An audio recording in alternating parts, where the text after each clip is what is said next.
Saudara kaum muslimin rahimakumullah, harta adalah amanat dan akan kita pertanggungjawabkan. Allah melebihkan rizki sebagian kita dari yang lain agar kita saling tolong menolong, bantu membantu. Nabi janjikan, siapa yang meringankan beban saudaranya muslim di dunia, Allah akan meringankan bebannya di akhirat nanti. Sebuah jaminan dari baginda Nabi. Si orang yang kita bantu barangkali tidak bisa membalas, Allah yang akan membalas lewat jalan lain yang tidak pernah kita sangka-sangka. Selalu berusaha menyimpan sesuatu yang bisa membawa manfaat, baik untuk dirinya, untuk anak cucunya, maupun untuk keluarganya, untuk masa kini dan masa depannya. Kadang simpanan itu berbentuk uang, kadang berupa tanah, lain saat berbentuk pabrik, dan lain sebagainya. Sementara masa depan yang paling pasti adalah akhirat. Jika untuk masa depan dunia kita rela memeras keringat, membanting tulang, pergi pagi dan pulang petang, menyimpan uang, menyimpan tanah, menyimpan pabrik, pernahkah kita merenung jika satu saat kiamat datang, kita dibangkitkan dari kubur masing-masing, berdiri di padang mahsyar untuk mempertanggungjawabkan seluruh kegiatan hidup kita di dunia ini. Lalu kita akan menuju ke alam akhirat. Sudahkah kita mempunyai simpanan untuk akhirat kita? Pada pertemuan kali ini saya ingin menyampaikan sebuah hadis di mana Rasulullah sallallahu alaihi wasallam bersabda, "Arba'un min kanzil jannah." Simpanan sorga ada 4 macam. Yang pertama, ikhfa'us sadaqah, menyembunyikan sedekah. Saudara-saudara kaum muslimin, sebagaimana yang kita maklum bahwa Allah Subhanahu wa taala melebihkan sebagian rezeki dari kita terhadap yang lain. Ada yang kaya, ada yang setengah kaya, ada yang miskin, ada yang setengah miskin, dan selanjutnya. Ada yang gajinya kecil tapi penghasilannya gede. Ada yang penghasilannya gede tapi nggak punya gaji. Ada juga yang memang gajinya gede dan penghasilannya gede. Kelebihan rezeki merupakan sunnatullah dan tidak harus membuat kita merasa lebih dari yang lain. Bahkan sebaliknya, kelebihan itu harus membuat kita ringan tangan untuk menolong mereka yang memang memerlukan pertolongan. Kalau saudara diberikan ilmu, maka pertanyaan akhirat cuma satu: ilmumu kau amalkan untuk apa? Kalau saudara diberikan umur yang panjang, pengadilan akhirat juga bertanya satu: umurmu kau habiskan di mana? Tapi kalau saudara diberikan harta, pengadilan akhirat akan bertanya dua: hartamu kau dapat dari mana? Kau belanjakan kemana? Dari mananya ditanya, dan kemananya juga ditanya. Oleh karena kita akan dimintakan pertanggungan jawab, maka amanah yang bernama harta ini harus kita gunakan dengan sebaik-baiknya. Ada penggunaan yang merupakan kewajiban, itu zakat namanya. Ada penggunaan yang sewaktu-waktu, itu infak namanya. Ada yang lebih sewaktu-waktu lagi, dan itu sedekah namanya. Zakat dia terikat oleh haul dan nisab, oleh putaran batas waktu dan ukuran dari harta itu sendiri. Sedangkan infak terikat oleh situasi dan kondisi perekonomian seseorang. Sedangkan sedekah tidak terikat dengan apapun. Dalam kondisi seperti apapun kita bisa melakukan sedekah dengan yang terkecil sekalipun. Sampai-sampai Rasulullah sallallahu alaihi wasallam mengajarkan, la tahkiranna minal ma'rufi syai'an walau an talqa akhaka biwajhin talik. Atau ada hadis, tabassumuka fi wajhi akhika laka shadaqah. Senyumanmu kepada temanmu adalah sedekah.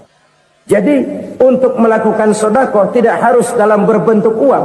dengan ilmu kita bisa sodakoh, dengan tenaga kita bisa bersodakoh, dengan pikiran kita bisa bersodakoh, bahkan senyum kepada teman itu pun sodakoh. Jadi kalau sodakoh dengan uang memang belum punya uang, nyengir aja banyakin. Itu asal pada tempatnya, jangan lalu ketemu tiang listrik cengengesan. Tentu tidak pada tempatnya dan tidak wajar. Nah, sodakoh yang paling dicintai Allah adalah sodakoh yang disembunyikan. Artinya jauh dari sifat riya. Kan kadang-kadang ada orang sedekah itu disebutkan namanya. Apa tidak bagus? Kalau memang niatnya ikhlas, ya bagus-bagus saja. Untuk memberikan sugesti kepada yang lain. Di bulan bin bulan nyumbang sekian, diumumkan. Boleh kalau niatnya untuk memberikan rangsangan kepada yang lain supaya dia menyumbang lebih besar dari orang tadi. Tapi kalau itu mendatangkan riya, maka sodakoh yang paling dicintai Allah adalah sodakoh yang disembunyikan. Tangan kiri saja tidak tahu apa yang diberikan oleh tangan kanan. Sedekah yang dilakukan dengan ikhlas akan merupakan perbendaharaan surga, tersembunyi dari pandangan orang lain, tidak seorang pun tahu. Karena memang sikap yang baik adalah melupakan kebaikan dan mengingat kesalahan. Itu salah satu ciri orang bahagia. Orang yang selalu mengingat kesalahannya dan berusaha melupakan segala kebaikannya. Kalau dia akan berada kebaikan, dia tidak bisa ikut, dia merasa rugi karena dia merasa belum pernah berbuat baik. Tapi kalau akan melakukan kesalahan baru, dia ingat kesalahan yang sudah-sudah, sehingga terhalang baginya untuk melakukan satu kesalahan baru. Demikianlah saudara-saudara, bahwa Allah melebihkan rizki sebagian kita dari yang lain, agar terjadi tolong-menolong dalam kehidupan ini. Jadi kesenjangan yang nature, kesenjangan yang alami, itu sunnatullah. Ada yang kaya, ada yang miskin, ada yang kelas menengah. Nah, kenapa lalu sekarang kita berusaha mengentaskan kemiskinan? Oleh karena adanya kesenjangan struktural. Kalau yang kaya bisa semakin kaya, kenapa yang miskin tidak bisa naik jadi ikut sedikit kaya? Sebab pada dasarnya Islam adalah agama yang sejak turunnya sudah berupaya memerangi kemiskinan. Bahkan dikatakan kemiskinan itu mendekatkan kepada kekufuran. Orang kalau miskin udah dekat banget sama kafir. Gampang menjadi kafir. Berapa banyak saudara-saudara kita yang oleh karena soal perut, oleh karena soal materi, terpaksa meninggalkan dan menanggalkan akidahnya. Menjual petunjuk yang diberikan Allah dengan kesenangan dunia yang cuma sebentar ini. Na'udzubillah, thumma na'udzubillah. Jadi makin kita sembunyikan satu sedekah, semakin banyak perbendaharaan kita di surga. Sedekah yang paling dicintai Allah adalah sedekah yang disembunyikan. Malahan ada seorang sufi, dia punya kebiasaan kalau pergi sholat Jumat dia bawa uang, itu uang dia taruh di bawah tikar masjid. Dia niat sedekah kepada siapa saja yang nemuin itu duit. Maksudnya apa? Supaya yang nemuin nggak tahu siapa yang punya duit. Demikian dia saking ingin menyembunyikan sedekahnya. Karena sifat riya itu bisa memakan amal kita sendiri. Riya itu termasuk menyebut-nyebut kebaikan kita. Orang yang suka nepuk dada, sedikit-sedikit ngitungnya kalau nggak gua. Tuh kalau nggak gua tuh yang belas itu kalau nggak gua. Iya kalau nggak lu kenapa emang? Orang yang suka menepuk jasad, tuh biasanya memang begitu saudara-saudara. Kalau perang lagi berkecamuk, orang nggak sempat ngaku jadi pahlawan. Tapi begitu perang selesai, yang kagak kenal bedil ngaku pahlawan, mas. Itu sesuatu yang biasa. Oleh karenanya, orang-orang yang ikhlas dalam bersedekah, disembunyikannya sedekah itu, Allah cinta betul. Malahan ada hadis memberikan jaminan, inna sedaqatal mar'il muslimi tazidu fil umri wa tadfa'u mitatas su'i. Sesungguhnya sedekahnya seorang mukmin tazidu fil umri, bisa menambah umur panjang, wa tadfa'u mitata su'i, dan menyelamatkan manusia dari mati secara su'ul khatimah. Jadi siapa yang kepengen panjang umur, banyaklah sedekah. Yang bosan hidup, pelit terus. Sedekah menambah panjang umur dan menyelamatkan manusia dari mati secara su'ul khatimah. Pak, katanya umur itu nggak bisa ditambah, nggak bisa dikurangin. Kapan? Kalau ajal sudah datang. Fa idza jaa ajaluhum la yastakhiruna sa'atan wa la yastaqdimun. Kalau ajal datang tidak bisa dimajukan, tidak bisa dimundurkan. Itu kalau ajal sudah datang. Tidak bisa lagi umur ditambah dikurangi, sudah datang. Tapi kalau belum datang, itu kan haknya Allah. Mau ditambah, mau dikurangi, hak prerogatif Allah. Sebagai pencipta manusia, Allah maha kuasa dan maha mampu. Sedekah ini menambah panjang umur dan menyelamatkan manusia dari mati secara su'ul khatimah. Itu orang mati kan sama ya, kondisinya mati, nggak nafas. Tapi hakikat mati kan lain-lain. Ada yang mati itu husnul khatimah, baik akhirnya.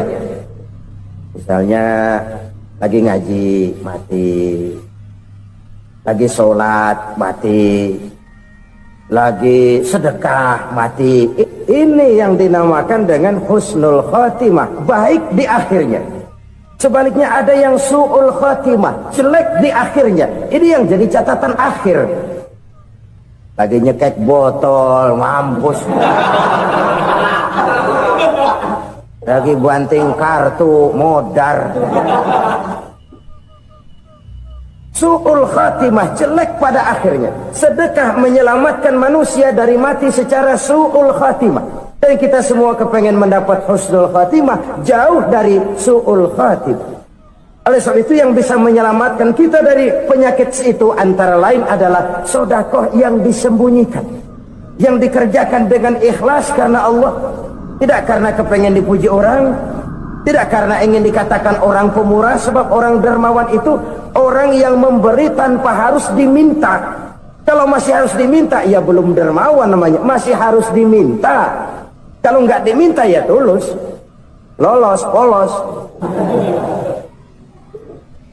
Saudara-saudara kaum muslimin rahimakumullah, harta adalah amanat dan akan kita pertanggungjawabkan. Allah melebihkan rizki sebagian kita dari yang lain agar kita saling tolong menolong, bantu membantu. Nabi janjikan siapa yang meringankan beban saudaranya muslim di dunia, Allah akan meringankan bebannya di akhirat nanti.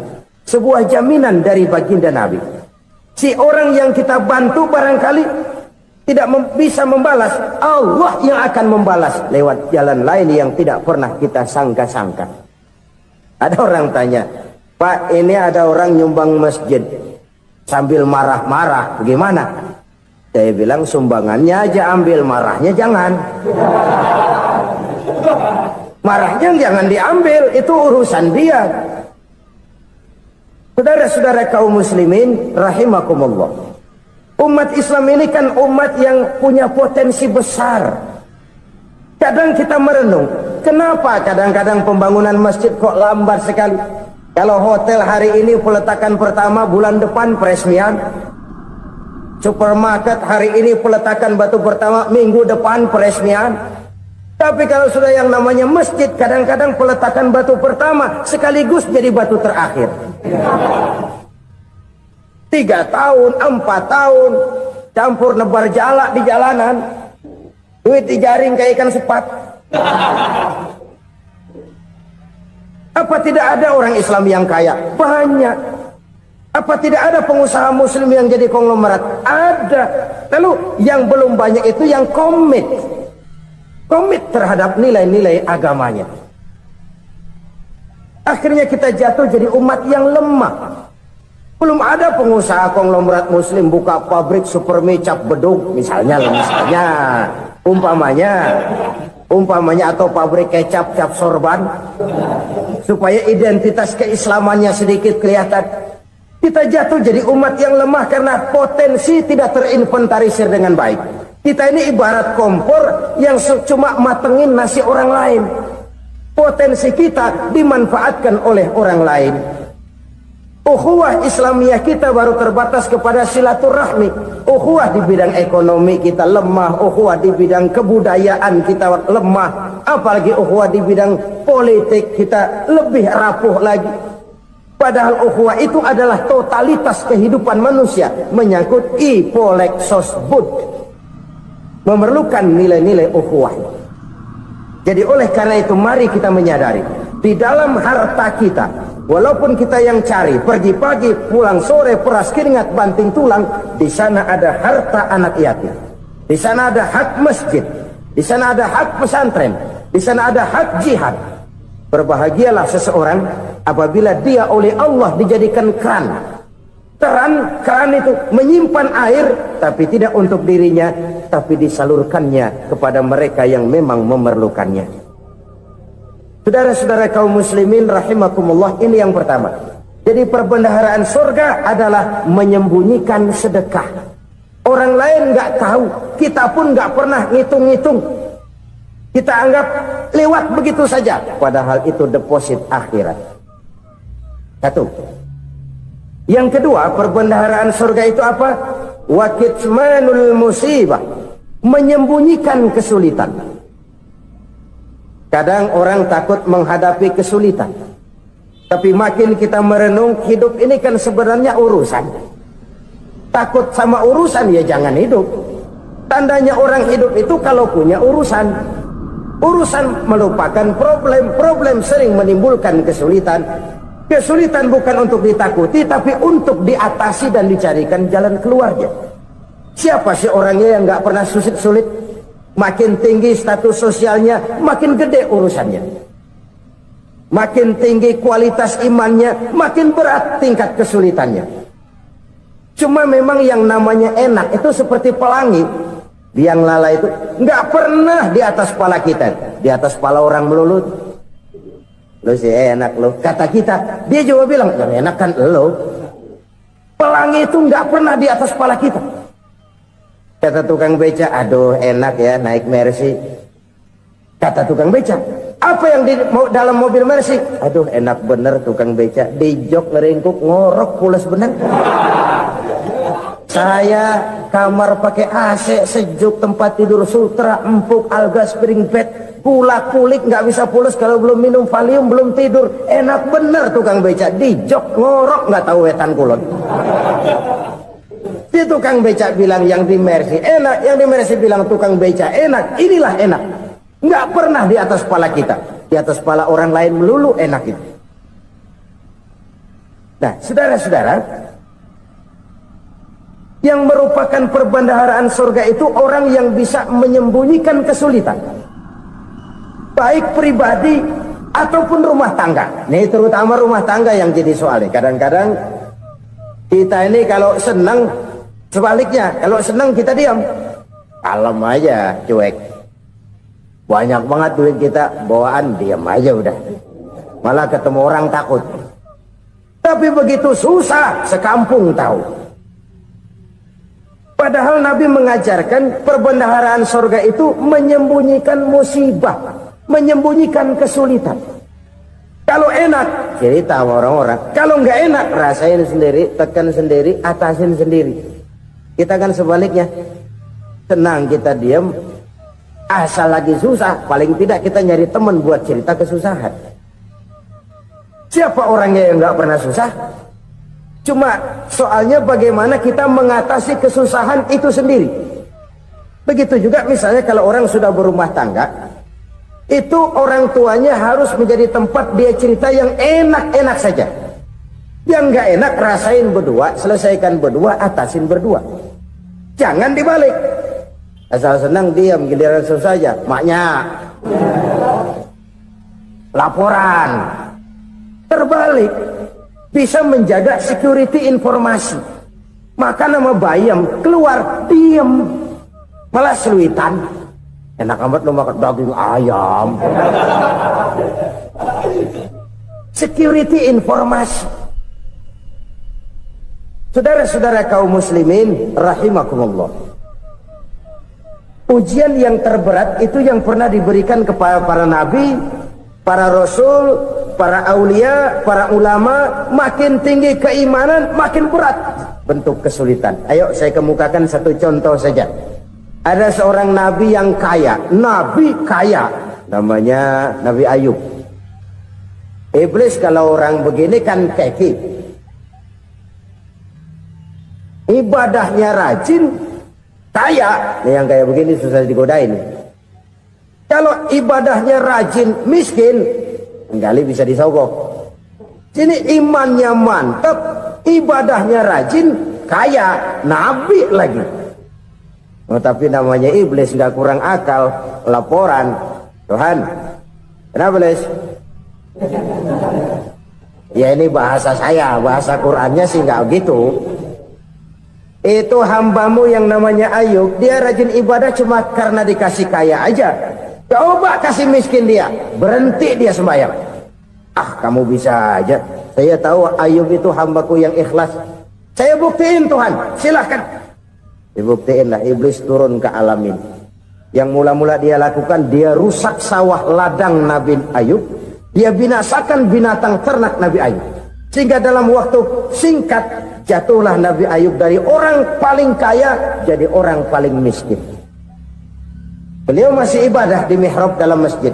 Datang iblis. Saudara Ayub, ya, lagi ngapain? Ibadah. Nyembah Allah, nyembah Allah. Oh, percuma. Kenapa? Tuhan yang ente sembah nih, dia udah bikin miskin ente. Sawah ladang ente hancur lebur, binatang ternak binasa. Sekarang ente jadi orang paling miskin. Ngapain nyembah Tuhan kayak begitu? Tekor. Udah berhenti dah ibadah, berhenti ibadah. Ini iblis sama Tuhan laporannya lain, yang dikerjakan kepada Nabi Ayub juga lain. Benar begitu iblis kata Nabi Ayub? Iya, sawah ladang saya habis, buras. Binatang ternak saya binasa, binasa. Saya miskin, bangpak. Apa jawab Nabi Ayub? Bukan innalillahi, ya ini hebat. Alhamdulillahillazi a'tani wa akhza minni. Segala puji bagi Allah yang telah memberikan harta kepada saya dan sekarang mengambilnya lagi. Alhamdulillah. Allah yang ngasih, Allah yang ambil. Itu mah urusan Allah. Iblis cuman ibadah jalan terus, sujud lagi Nabi Ayub. Iblis seleher gondok banget.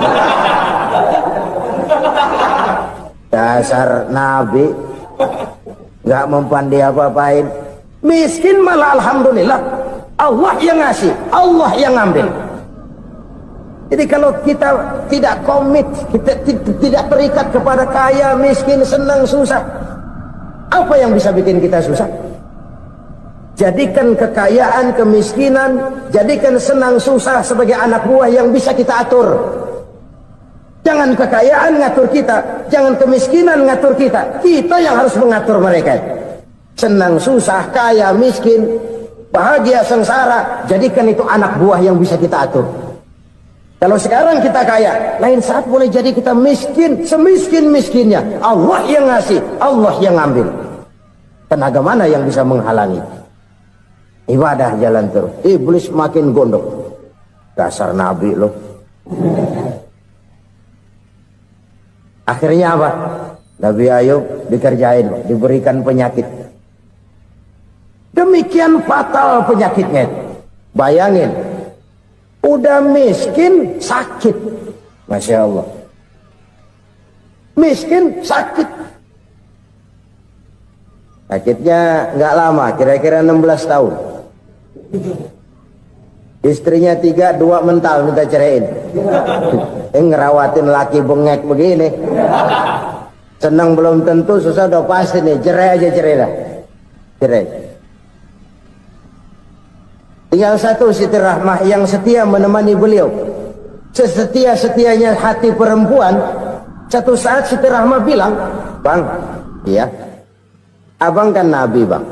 Lalu, namanya Nabi kan doanya jarang meleset bang. Maksud kamu minta kenapa sih sama Tuhan biar abang sembuh baik dah bang?" Siti Rahmah, iya.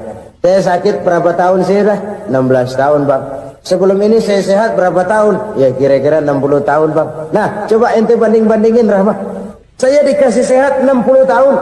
dikasih sakit 16 tahun, sudah nggak sabar, mau doa kepada Allah minta sembuh. Saya malu kepada Allah.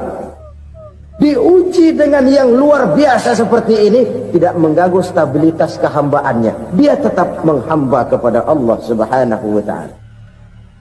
Saudara-saudara kaum muslimin rahimakumullah, kunci menghadapi kesulitan itu apa? Allah jelaskan dalam satu ayat, wa basyiris sabirin alladzina iza asabathum musibah qalu inna lillahi wa inna ilaihi raji'un. Gembirakan orang-orang yang sabar. Siapa mereka itu? Yang apabila mendapat musibah mereka kembali kepada keyakinan dasar, segalanya dari Allah dan segalanya akan kembali kepada Allah. Ini konsepsi dasar dari sikap muslim dalam menghadapi berbagai kesulitan. Segalanya dari Allah, segalanya akan kembali kepada Allah. Kalau ini sudah kondisi dasarnya, maka kita akan lapang menghadapi kenyataan bagaimanapun pahitnya. Apakah itu namanya miskin, apakah itu namanya sakit, bahkan maut sekalipun. Segalanya dari Allah, segalanya akan kembali kepada Allah. Ini sikap hidup, bukan sekedar ucapan. Kita kadang-kadang menjadikannya sebagai ucapan. Mulutnya sehingga berhenti, innalillahi wa inna ilaihi raji'un, tapi nangisnya terus gerung-gerungan. Bukan itu, ini kesadaran moral. Kalau segalanya dari Allah, segalanya kembali kepada Allah, kan sebenarnya cuma nunggu giliran. Hari ini saya nyembayangin dia, entah hari apa saya disembayangin orang. Hari ini saya antar dia ke kubur, entah hari apa orang nganterin saya ke kubur. Hari ini saya tahlilkan dia, entah nanti kapan orang tahlilkan saya. Segalanya dari Allah, segalanya akan kembali juga kepada Allah. Oleh sebab itu saudara-saudara, kesulitan bukan untuk ditakuti. Kesulitan justru untuk diatasi, dicarikan jalan keluarnya. Dan tidak ada orang yang tidak pernah mendapat kesulitan. Tidak ada. Semakin tinggi status sosial, semakin tinggi kualitas keimanan, semakin besar juga tingkat kesulitan. Hanya saja bagaimana cara kita mengatasinya. Dan Al-Quran menyatakan, inna ma'al usri yusra. Di balik kesulitan itu pasti ada kemudahan. Roda itu berputar. Karena itu Rasulullah sallallahu alaihi wasallam mengingatkan kepada kita, ta'arraf ilallahi firraha ya'rifka fisyiddah. Ingatlah kepada Allah di waktu kamu senang, supaya Allah ingat kepada kamu di waktu kamu susah. Kalau waktu senang kita ingat kepada Allah, kita susah, Allah tidak akan meninggalkan kita. Tapi kalau waktu senang kita jauh dari Allah, sujud tidak sempat, dengan masjid jauh, ketika senang kita lupakan Allah. Nanti begitu kita susah, Allah lupakan kita. Dan itu menyakitkan. Oleh karena itu orang-orang tua kita dulu bilang, kalau lagi sehat ingat-ingat lu bakal sakit nanti. Kalau lagi kaya ingat-ingat satu saat kita bakal jatuh miskin. Bahkan kalau lagi muda ingat-ingat kita bakal tua. Dan yang terpenting, kalau lagi hidup ingat-ingat kita bakal mati. Saudara-saudara kaum muslimin rahimakumullah. Jadi yang kedua yang merupakan perbendaharaan surga, menyembunyikan musibah. Saudara-saudara kaum muslimin rahimakumullah. Hal ketiga yang merupakan perbendaharaan surga adalah wasilatur rahmi. Orang yang suka bersilaturahmi. Sebagaimana yang kita maklum bahwa manusia adalah makhluk yang disebut zon politika.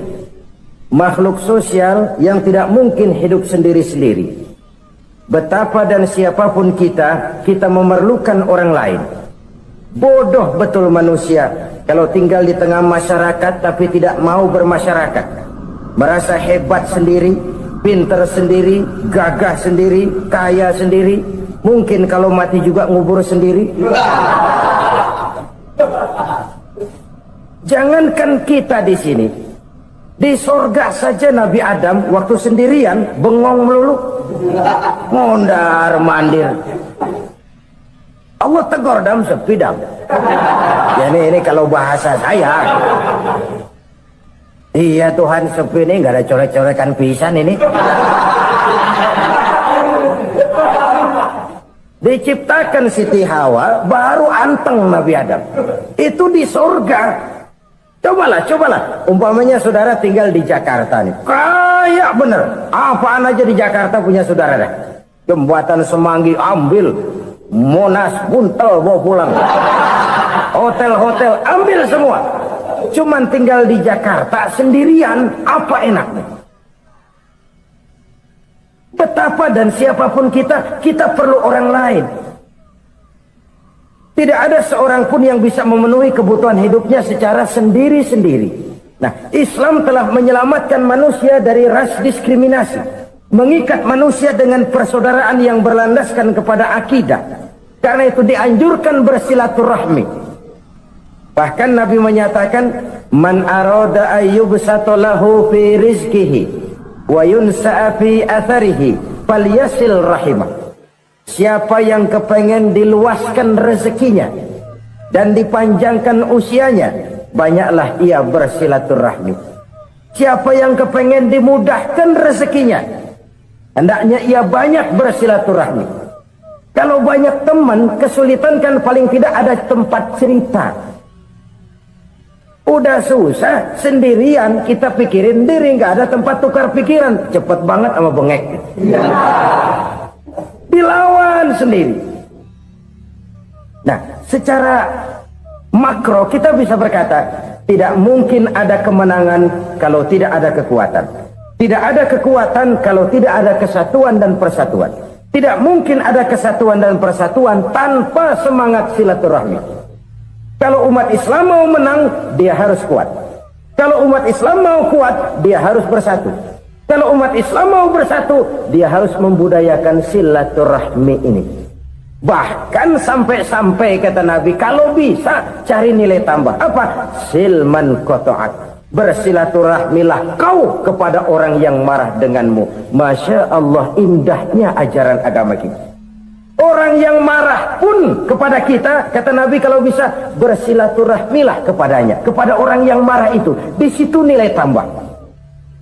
Cuman jujur nih hadis, ngucapinnya gampang, ngamalinnya yang berat banget. Orang marah sama kita disuruh silaturahmi. Ada apa malu? Lu marah, ada gua marahan lagi. Tunggu pikirin.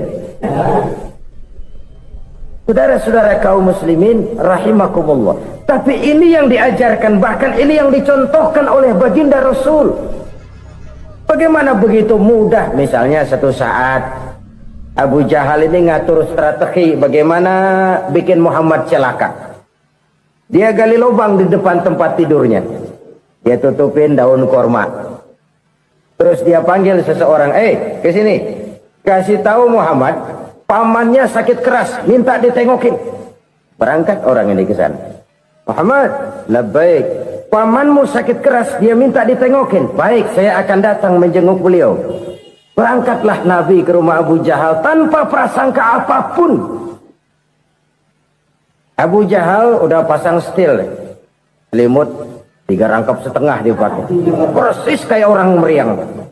Tapi sembari ngintip dari balik selimut, begitu Muhammad buka pintu, nah masuk perangkap nih.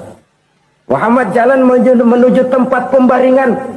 Makin lama makin dekat, makin lama makin dekat, makin dekat ke lubang yang dipasang oleh Abu Jahal itu. Dalam hati Abu Jahal, terus dah jatuh, mampus dah lo ini. Mampus lo hari ini. Apa yang terjadi? Malaikat Jibril datang. Muhammad, pamanmu cuma pura-pura sakit. Di depan tempat tidurnya ada lubang perangkap supaya kamu jatuh ke situ. Sudah, kamu pulang. Balik kanan Nabi. Sudah hampir jatuh ke lubang, balik kanan, pulang. Bayangin kecewanya Abu Jahal. Muhammad dikit lagi, Muhammad dikit lagi. Enggak paman, saya pulang aja. Emosi bangun dari tempat tidur, enggak sadar kalau lagi pura-pura sakit.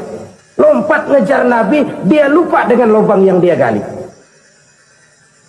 Pusrak, nyemplung sendiri ke dalam lubang.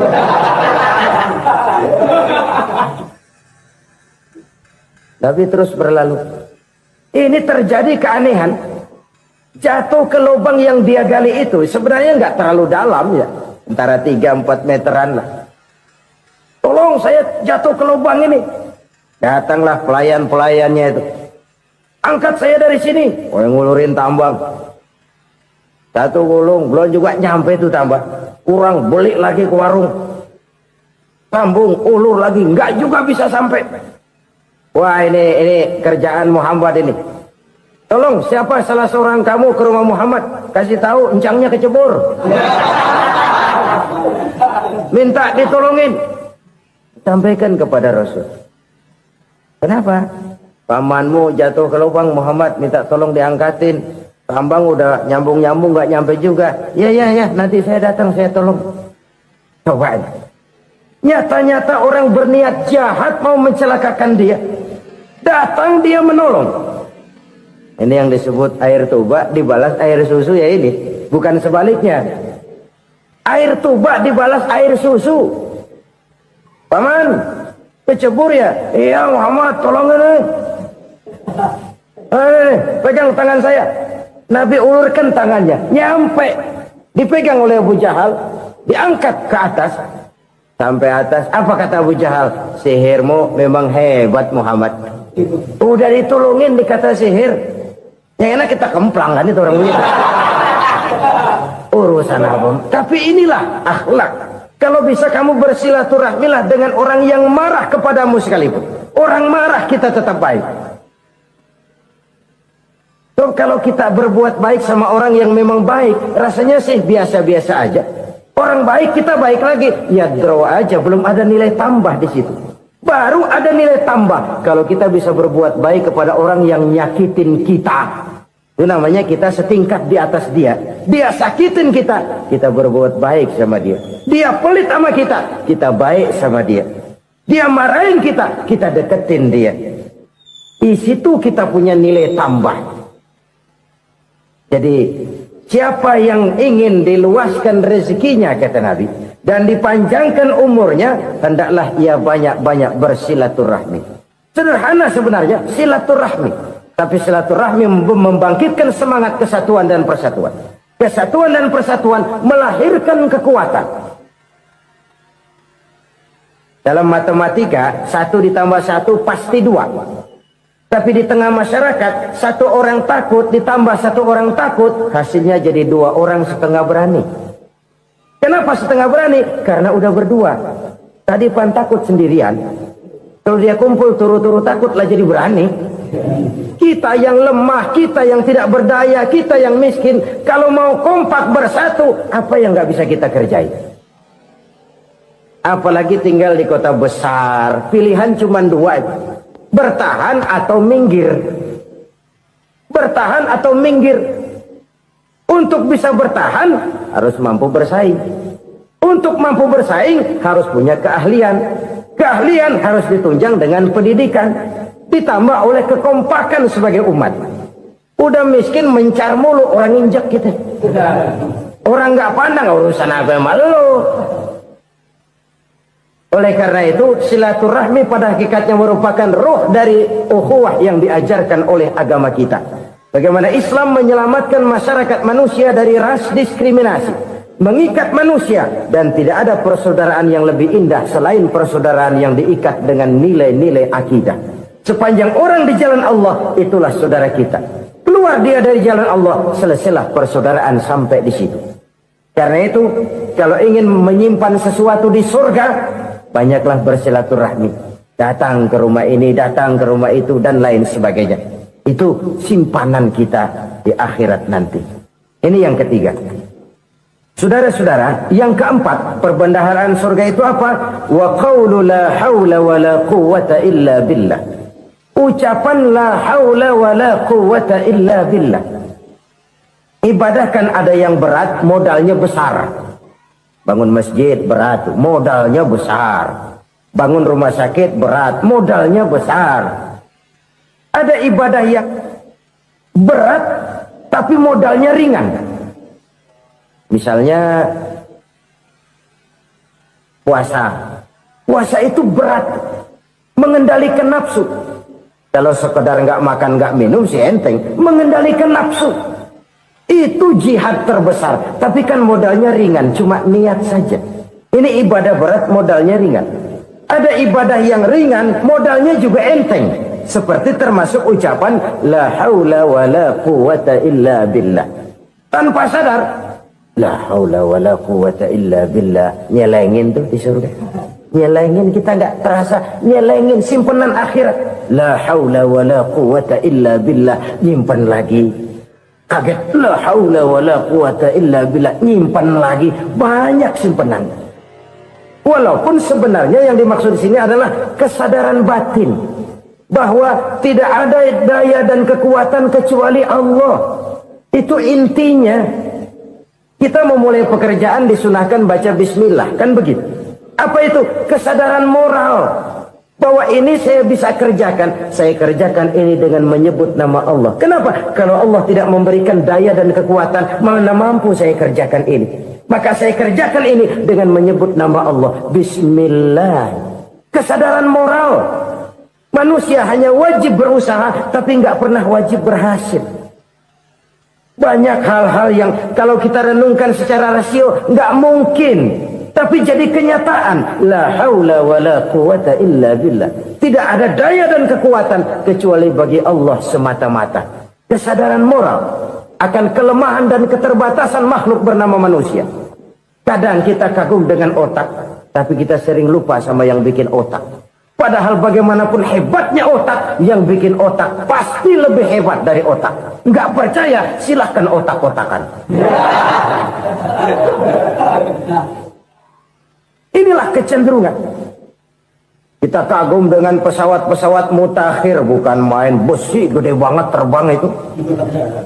Alangkah hebatnya. Lalu apa yang bikin otak tidak lebih hebat dari itu semua? Kita puji laut. Apa yang bikin laut tidak lebih hebat dari laut itu? La haula wa la quwata illa billah. Tidak ada daya dan kekuatan kecuali Allah. Apa yang bisa kita lakukan? Kalau tidak karena daya dan kemampuan yang diberikan oleh Allah kepada kita. Lahirlah sikap tawadu, rendah hati. Tidak melonjak menjadi angkuh dan sombong. Sadar akan kelemahan dan keterbatasan diri. Sebagai makhluk yang diciptakan oleh Allah subhanahu wa ta'ala. Jadi satu sisi ini ucapan yang berpahala, la haula, jadi wiridan. Pada sisi lain ini kesadaran moral, sikap mental, kesadaran batin. Bahwa yang punya daya dan kekuatan itu cuma Allah. Kita nggak pantas untuk sombong. Sebab sombong itu pakaiannya Allah. Kita nggak sedang pakai pakaian Allah, kegedean. Dan makin kita renungi, makin terbentur. Apa sih yang bisa kita sombongin? Kita mau sombong apa? Kaya? Pintar? Itu kan semua relatif. Di atas langit masih ada langit lagi. Jadi oleh karenanya, marilah kita menyadari. Manusia hanya wajib berusaha, tapi tidak pernah wajib berhasil. Yang berusaha saja tidak wajib berhasil, apalagi yang tidak berusaha. Islam bukan agama orang pemalas yang selesai sholat lalu enggelohom, enggelenggem ayem-ayem.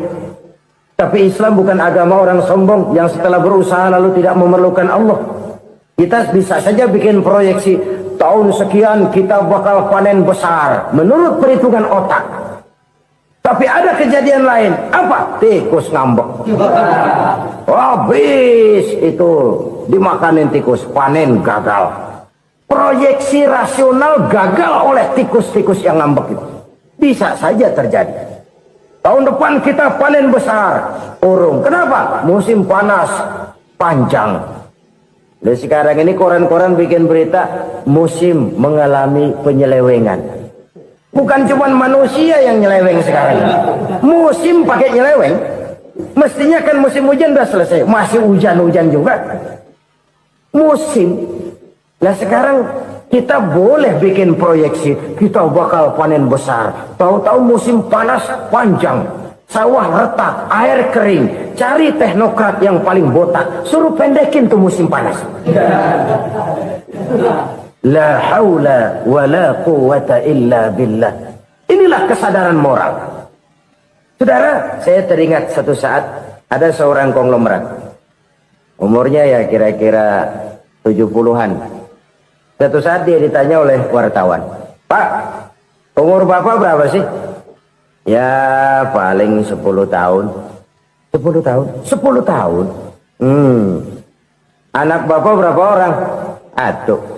Satu saja. Satu. Harta bapak berapa?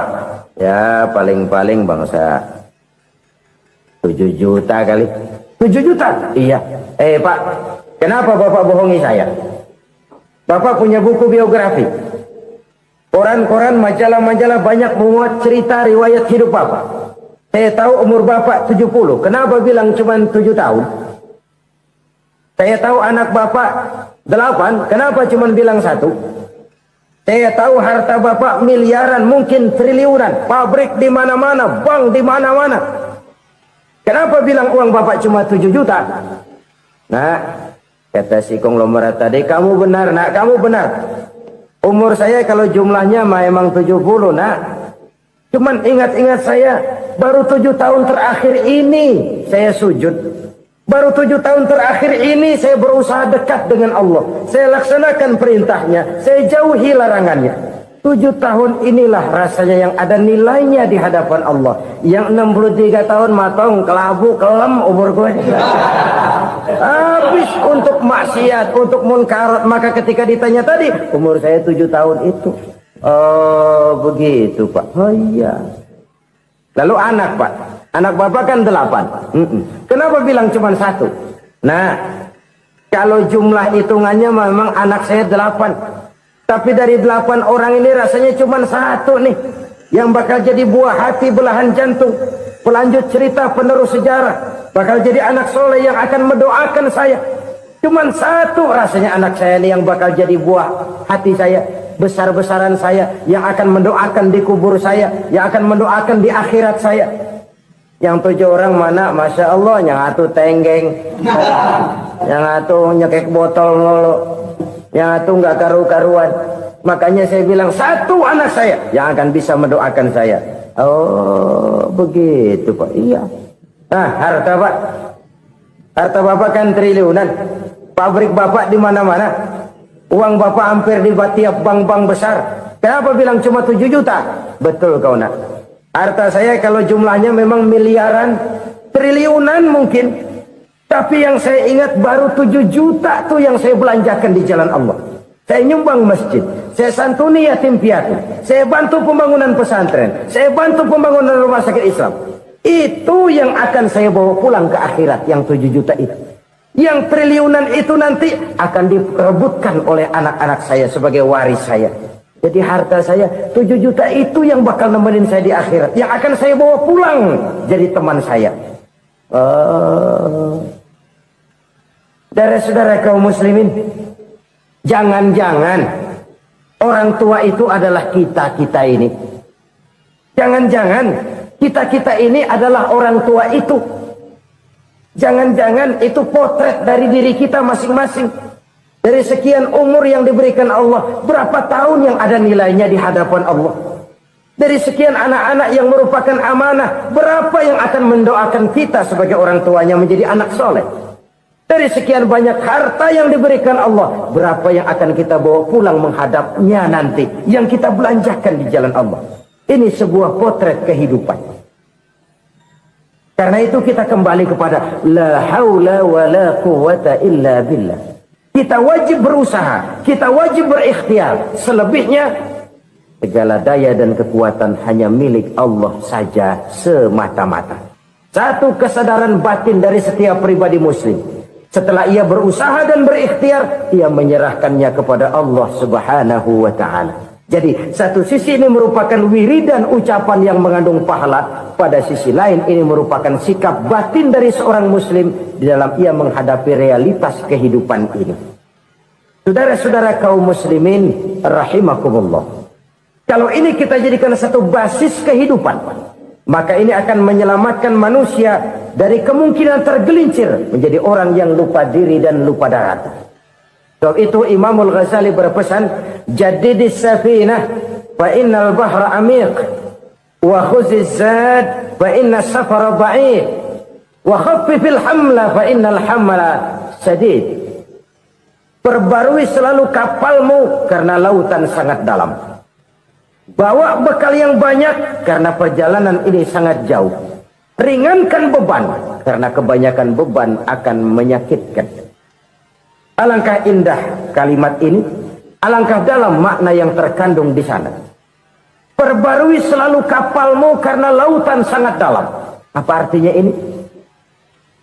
Jaga mentalmu baik-baik. Pelihara imanmu baik-baik, karena hidup penuh cobaan seperti lautan.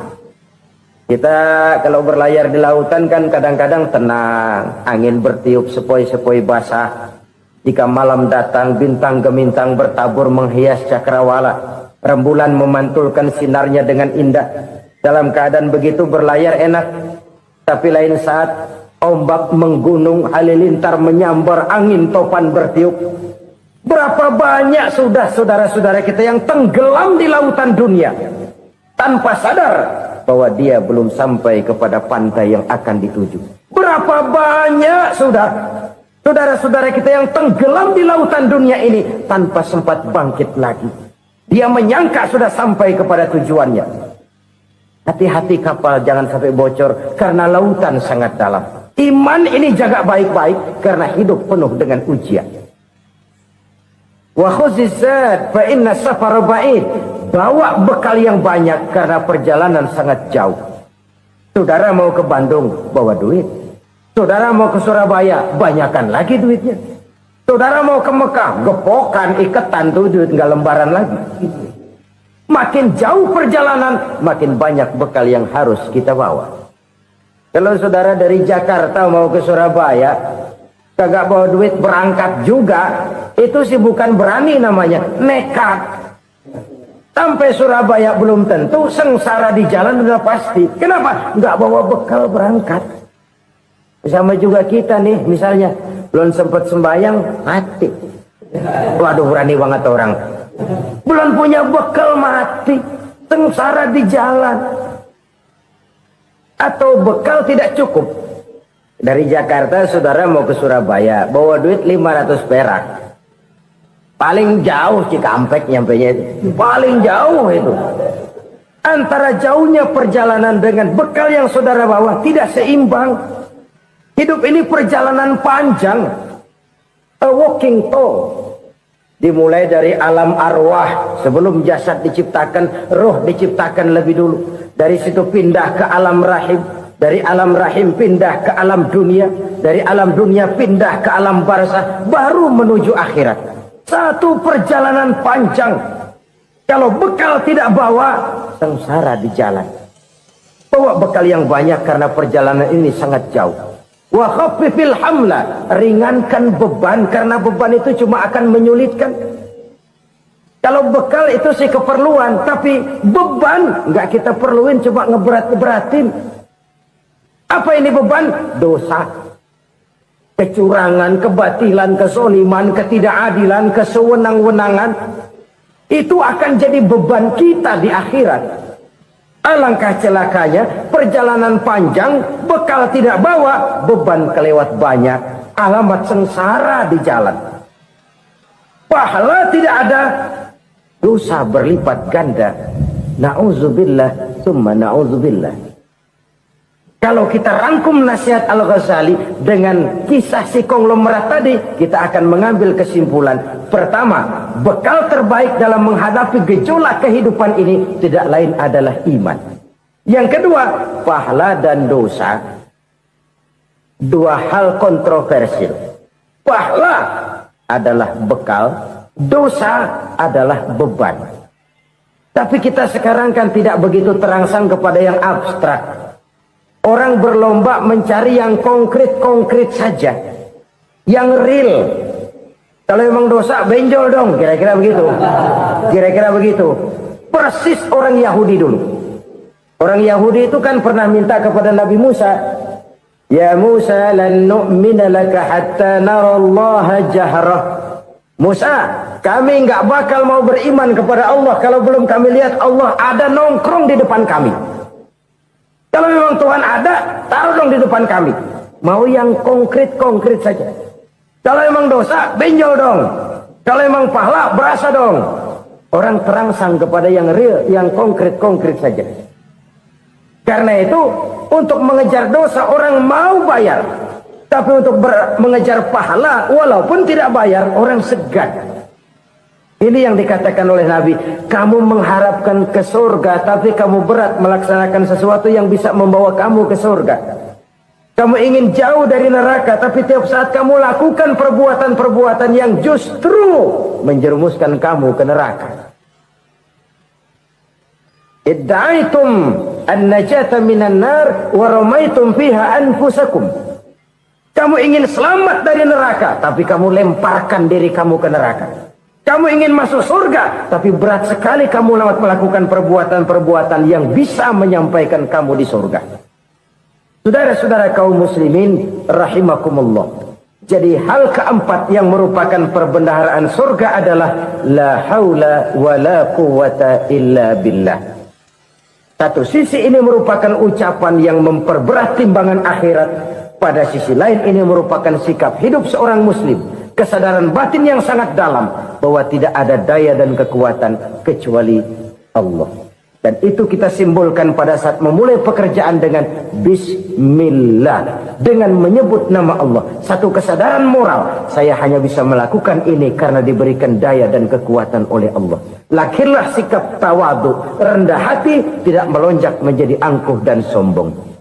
Saudara-saudara, sampai sini dulu jumpa kita kali ini. Semoga 4 perbendaharaan surga ini dapat kita lakukan, yang kelak akan merupakan bekal kita di kemudian hari nanti. Amin ya rabbal alamin. La ilaha illallah, bahwa tidak ada Tuhan yang perlu disembah selain daripada Allah subhanahu wa ta'ala. Ini hakikatnya merupakan inti daripada ajaran rasul-rasul terdahulu. Kenapa? Seluruh rasul bersumber dari satu sumber yang sama, yaitu dari Allah subhanahu wa ta'ala. Maka prinsip ajaran ketuhanan yang mereka bawa tentu saja sama. Nabi Adam mengajarkan la ilaha illallah. Nabi Nuh mengajarkan la ilaha illallah. Cuma tentu sambungannya Nuh Rasulullah. Nabi Ibrahim mengajarkan la ilaha illallah, Ibrahim Rasulullah. Nabi Musa mengajarkan la ilaha illallah, Musa Rasulullah. Bahkan Nabi Isa mengajarkan la ilaha illallah, Isa Rasulullah. Dan Nabi Muhammad mengajarkan la ilaha illallah, Muhammadur Rasulullah. Akhlak manusia kepada Allah dengan menanamkan tauhid. Jadi kalau ingin berakhlak yang benar kepada Allah, jaga tauhid, pegang teguh akidah. Saudara-saudara kaum muslimin rahimakumullah. Lawan daripada tauhid adalah kufur. Kufur bisa 2. Bisa kufur iman, bisa kufur nikmat. Kufur itu sifatnya, kafir itu orangnya. Ada orang kufur iman, dan ini merusak akhlak kepada Allah subhanahu wa ta'ala. Kufur iman itu kadang-kadang bentuknya syirik, orangnya disebut musyrik. Kufur iman itu kadang-kadang bentuknya nifaq, orangnya disebut munafik. Kufur iman itu kadang-kadang bentuknya riddah, orangnya disebut murtad.